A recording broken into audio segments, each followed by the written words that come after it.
নমস্কার, আমি শুভ। আপনারা দেখছেন জিটিভি, দ্রুত হচ্ছে সবার সাথে। আচ্ছা, আমরা ভারতের ছাত্র ফেডারেশন এসএফআই মুর্শিদাবাদ জেলা কমিটির পক্ষ থেকে আজকে ডিআই এর কাছে এসেছিলাম। আমরা ডেপুটেশন নিতে এসেছিলাম। এই রাজ্য জুড়ে, সারা রাজ্য জুড়ে যে বিরাট ট্যাব দুর্নীতি হয়েছে, সেই ট্যাব দুর্নীতির প্রতিবাদে আমরা ডেপুটেশন দিতে এসেছিলাম। সেই ডেপুটেশন দিতে যখন আমরা আসছি, আমাদের মিছিল যখন ডিআই অফিসে ঢুকছে, তখন দেখতে পাচ্ছি গেটের সামনে বিরাট পুলিশের ব্যারিকেড করে রেখেছে এবং পুলিশরা এই ছাত্রছাত্রীদেরকে, সাধারণ ছাত্রছাত্রীদেরকে চোর, বাটপাট, ডাকাতদের সাথে ভাবছে। হয়তো আমরা বলছি, সারা পশ্চিমবাংলা জুড়ে এত শিক্ষা দুর্নীতি করে জেলে আছেন এমন অনেক মন্ত্রী আছে, চাল চুরি করে জেলে আছে এমন অনেক মন্ত্রী আছে, গরু চুরি করে জেলে আছে এমন অনেক আছে, যারা নেতা আছে।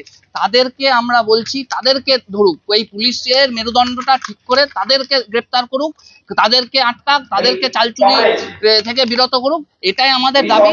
আমরা এসেছিলাম ট্যাব দুর্নীতির প্রতিবাদে ডিআই কে ডেপুটেশন দিতে। আমরা ডেপুটেশন দিয়েছি এবং ডেপুটেশন দেওয়ার পর আমরা ডিআই অফিসের সামনে সভা করছি। এই আমরা বলতে কি বললেন?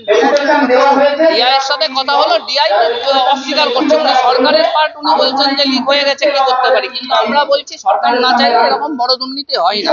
সরকার যখন চাইছে, সরকার প্রত্যক্ষ হোক পরোক্ষ হোক, সরকার চাইছে। আমাদের এই মুর্শিদাবাদ জেলার বিভিন্ন স্কুল বন্ধ হওয়ার মুখে, বিভিন্ন স্কুল শিক্ষকদের অভাবে বন্ধ হওয়ার মুখে। সেই কেন হচ্ছে? শিক্ষক নিয়োগ কেন হচ্ছে না? শিক্ষক নিয়োগে এত দুর্নীতি কেন হচ্ছে? এই প্রশ্ন ডিআইকে করাতে ডিআই সেই প্রশ্নের সম্মুখীন হতে চাইছেন না। ডিআই সেই প্রশ্ন এড়িয়ে যাচ্ছেন। এটুকুই বলতে চাইছি।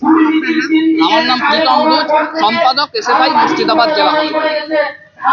আপনারা এতক্ষণ দেখছিলেন জিটিভি, দ্রুত হচ্ছে সবার সাথে। জিটিভির আরো নতুন নতুন খবরে আপডেট পেতে এক্ষুনি লগ ইন করুন www.gtblivenews.com।